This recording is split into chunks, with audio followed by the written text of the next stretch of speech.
So why don't you tell us a little bit about yourself, who you are and what you do?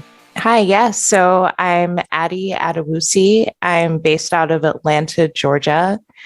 I describe myself as a product manager, mathematician, artist, creator, tech optimist, and futurist. I'm currently working as a product manager for Microsoft. And I also am the host and executive producer of a news show called Edition with Addie Adewusi. What is your history with punk rock or the punk rock scene?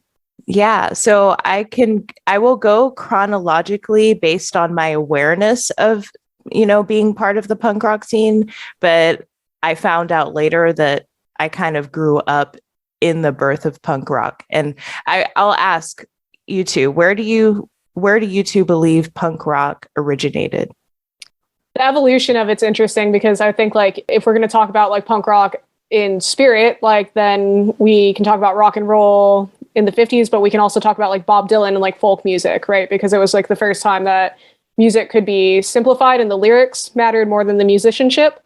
But I think if I have to think about like punk rock in itself, I'd probably say late 60s with Iggy and the Stooges.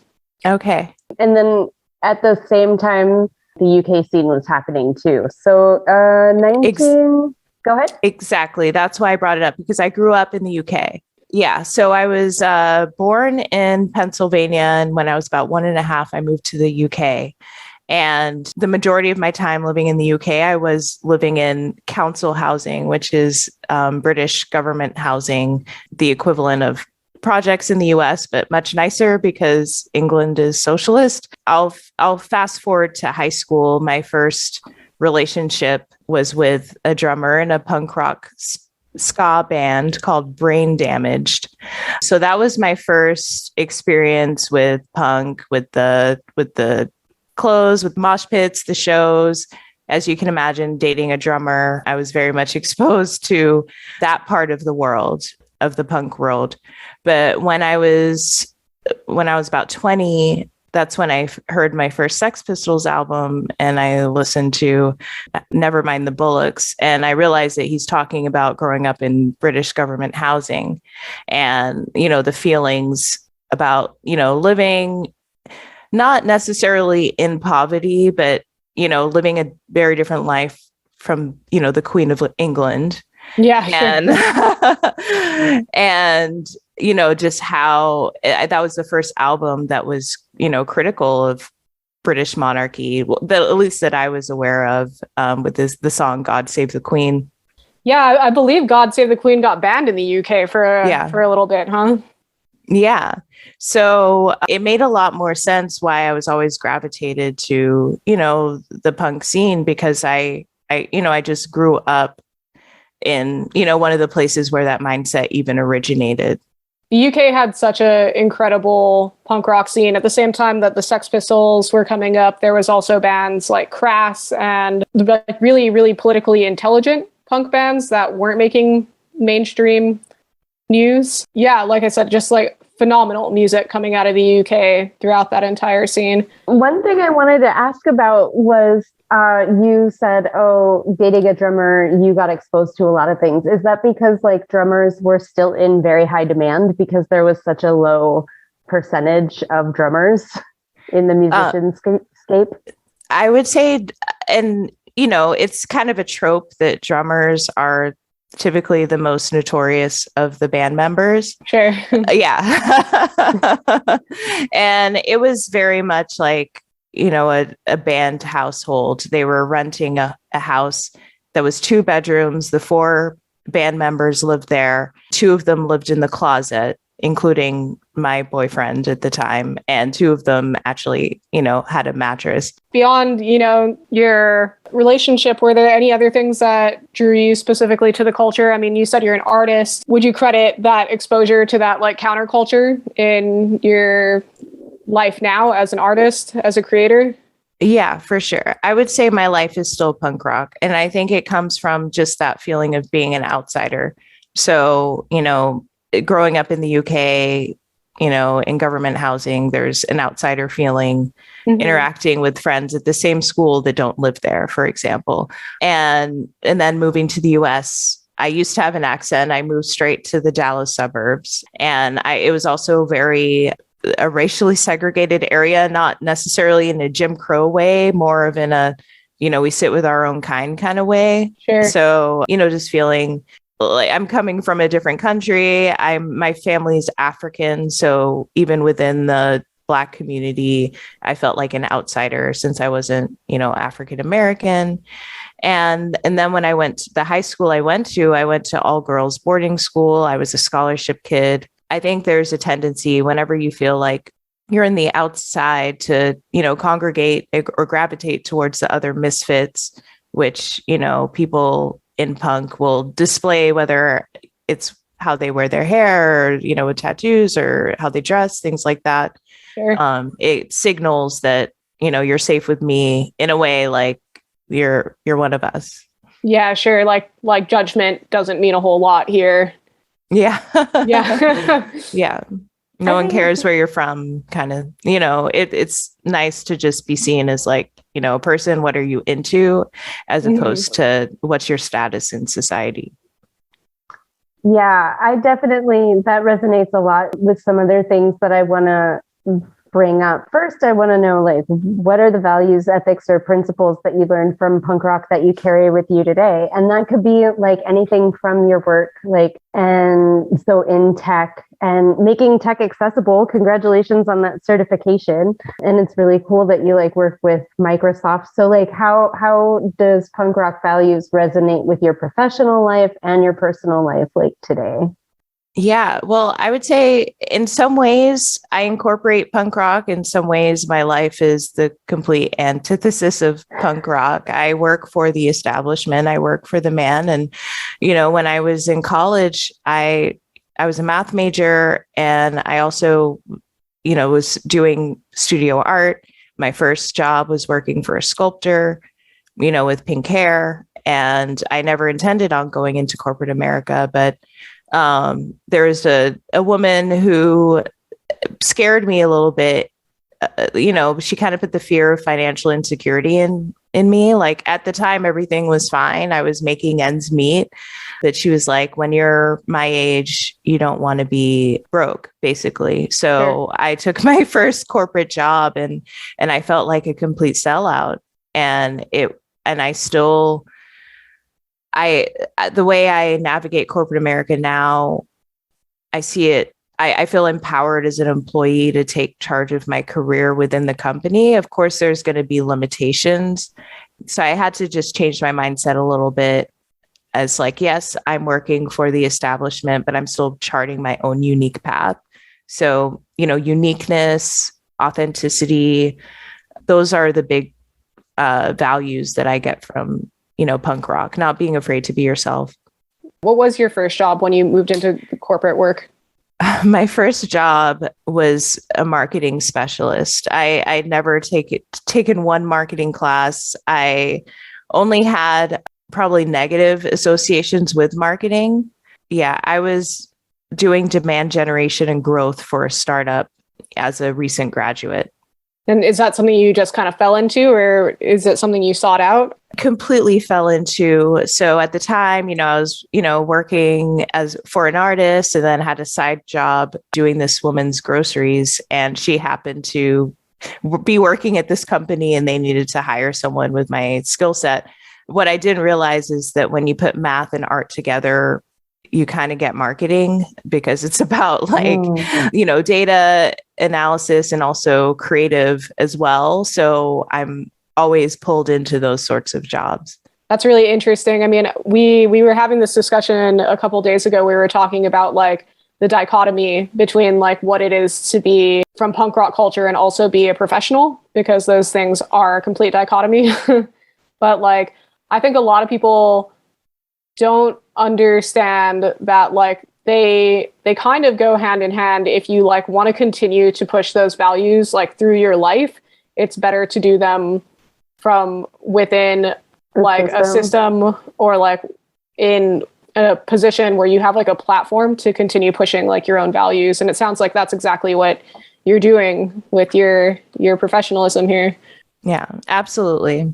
Yeah, that's really cool. Are there any other ways that those values show up for you in life today? Like you talked a little bit about the feeling of selling out. And I think that's something that, like also is a very dichotomous term, because like really to sell out in a lot of ways just means to be successful at life, like monetarily or financially. It feels like you're compromising your values, but like in order to be financially secure, you have to maintain your values in the work that you do. And like, even if you do keep a separate personal professional life, which is another dichotomy, like you can fully espouse the values in one and try to subvert the system through your professional life in the other, I guess. We have to be really conscious of like our audience and stuff, but like, are there any personal values that you carry with you from punk rock, like that may not directly relate to work? I guess what I'm getting at is you talked about feminism. And so I'm interested in your philosophies on feminism and like how that shows up for you and what are the tie-ins with punk rock. So feminism is something that was drilled into me in high school. I went to an all-girls boarding school. It was liberal.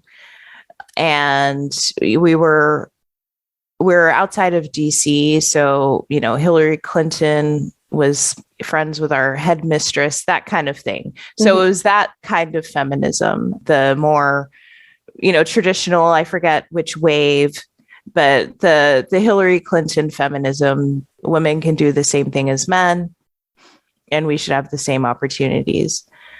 When I got to college, I went to Dartmouth, which is in the middle of nowhere, New Hampshire, and it's not the most diverse institution ever. So there was an organization that I had joined called the Women of Color Collective, which I didn't realize at the time, but if collective is in the name, like it's a political radical organization. And that's when I was introduced to intersectional feminism and, what it means to be, not just a woman, but also Black or also queer or, also whatever identity. And so for me, being who I am and, working in corporate America and big corporate, working with, largely male, mostly engineers, is already kind of like a radical punk rock force. The fact that I'm showing up and doing my job and not being apologetic about it.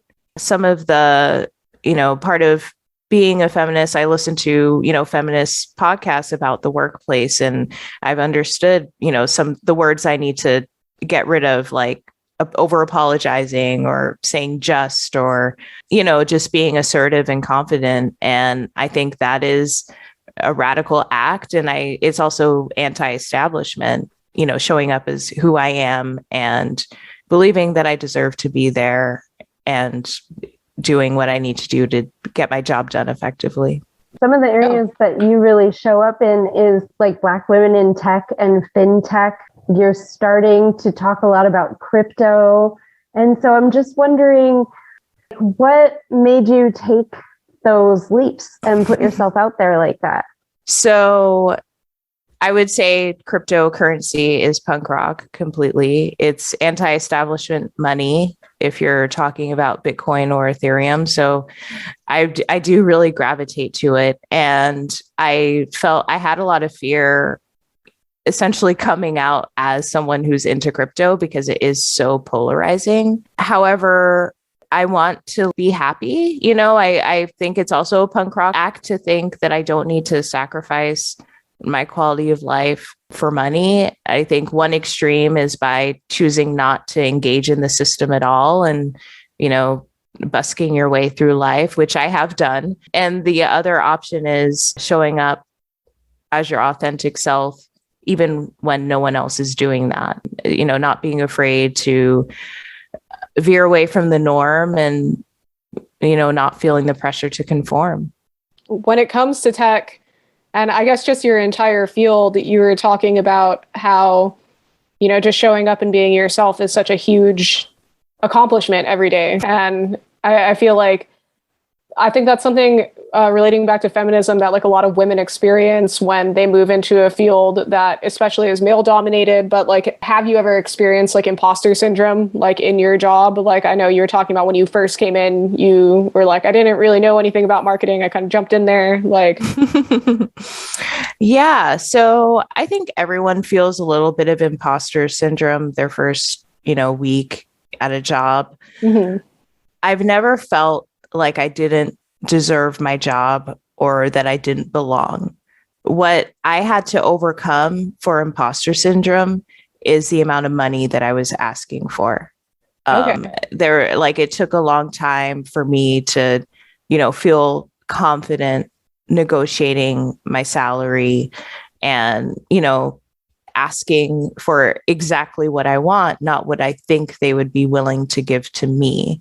So my first job, I didn't negotiate, but every job after that, I negotiated. So where can people get information, do you think, about salary ranges and stuff? Just a little bit of backstory. Addie and I met in a financial coaching group, and there's actually a lot of talk about if imposter syndrome is real or if it's just like acknowledging women's experiences in society as valid when they show up in the workplace. So I still believe in imposter syndrome. But where should people go, in your opinion, to look for salary ranges? Because I know that is something that, like, it does feel like, well, if I really want this job, I don't know what to offer. Maybe I should just offer something really low or comparable, and then actually relates to your recent posting. So we record like 4 weeks to 5 weeks out. And so when you're posting, like, I think it was today, you talked about how your salary is your responsibility. So where should people go in order to like take charge of that and ownership of their salary? So first things first, we need to start talking to our friends and the people that we know about their salary and how much they make. Money is super weighted and everyone has shame.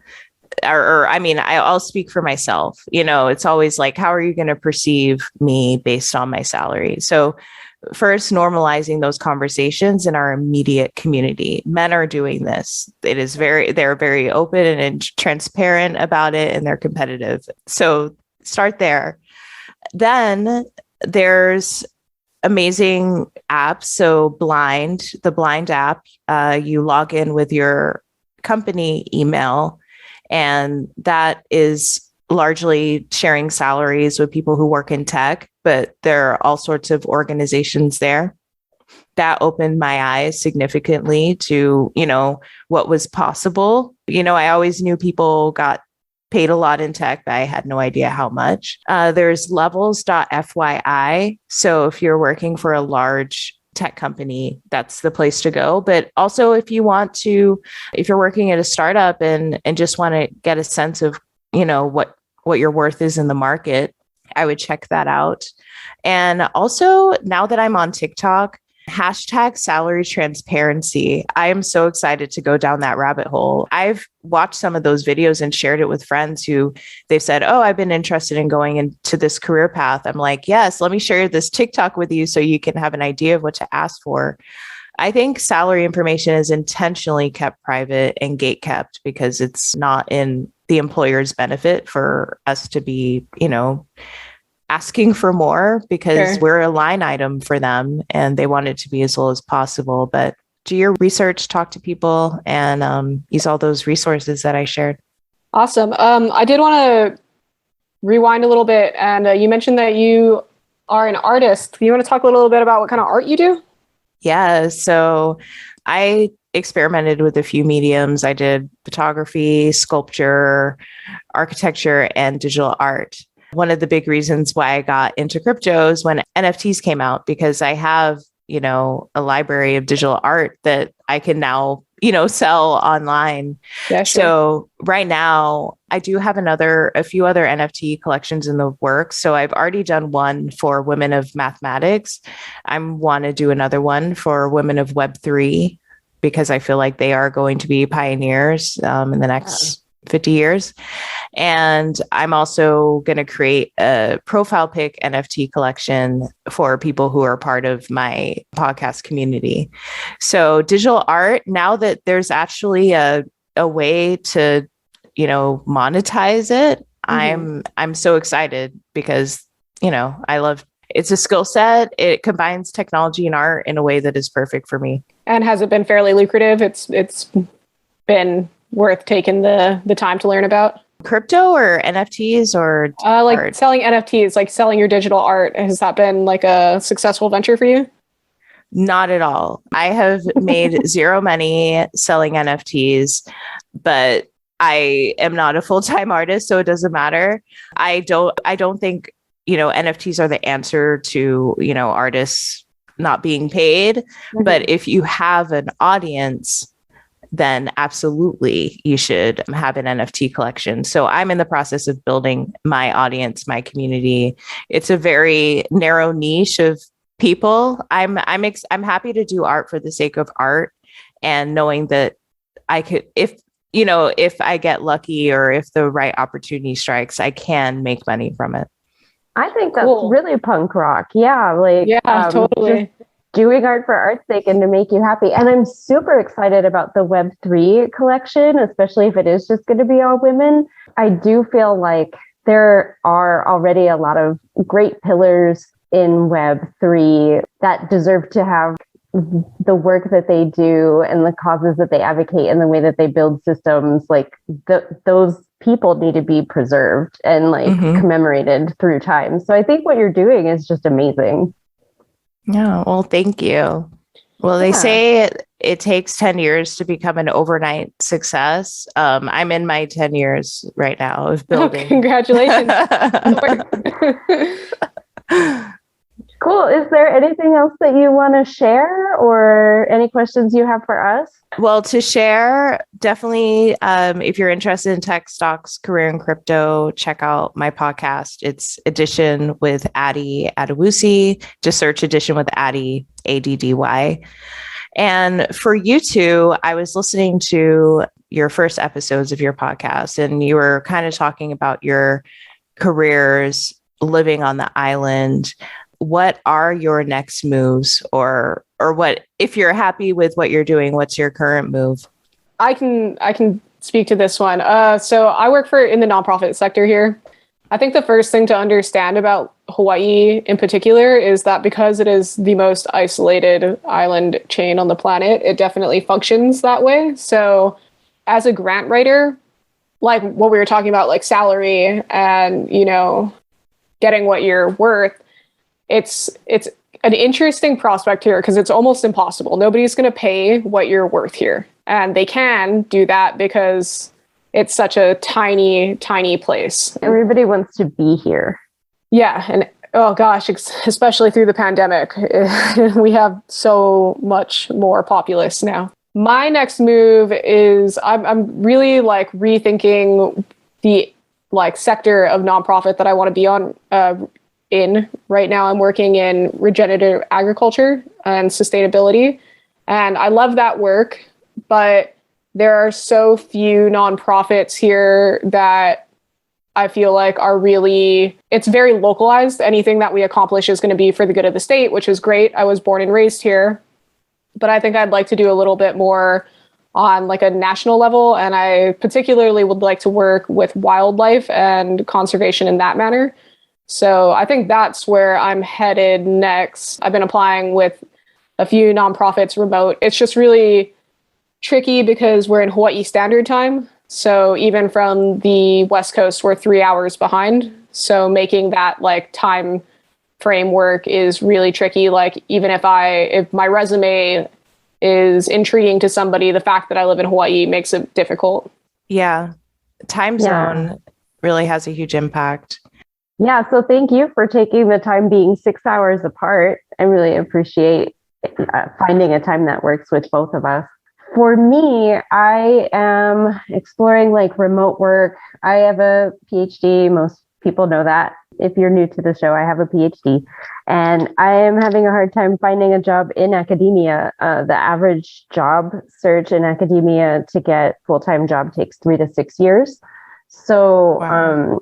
I have a couple of universities on the table that I'm interviewing with. I am a lecturer at Hilo, University of Hawaii at Hilo. And I am just starting right now. I'm a lecturer at University of California, Berkeley.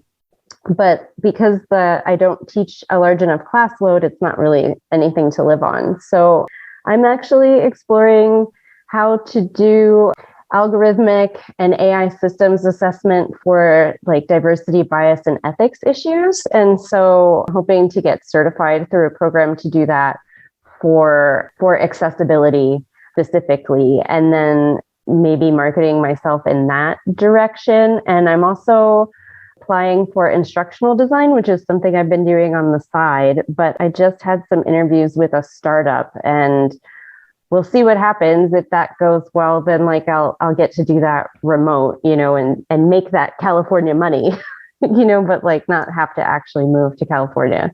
So we'll see how it goes. Yeah, that's all of those options sound great. And both of you all are committed to the cause, like, with Diz working in nonprofits and you, Alicia, in education. Much respect for both of you, and I wish you the best of luck in your job searches. There is an abundance of options. I believe that you'll find something. I think it's like how you're saying, like your overnight success is like a 10-year thing. Like anything good is going to come with waiting, right? So for sure. I think we're both kind of in that position right now, especially like, the whole concept of this podcast and being out on an island really speaks to the challenges of being out on an island. But, technology is changing the world to be a little bit more accessible, especially for people like us. So excited to see what's coming down the line. Yeah, you'll be surprised. I work with people in India Standard Time all the time, and we make it work. Most of my team is on the West Coast. I'm 3 hours ahead of them, and we make it work. So it's possible. Awesome. Well, thank you so much for taking the time to speak with us and telling your story. It was incredible to meet you. Yeah, likewise. Don't be strangers. I'm happy to chat anytime. Awesome. Awesome. Yeah, for sure. All right. Bye. Have a great night. Bye.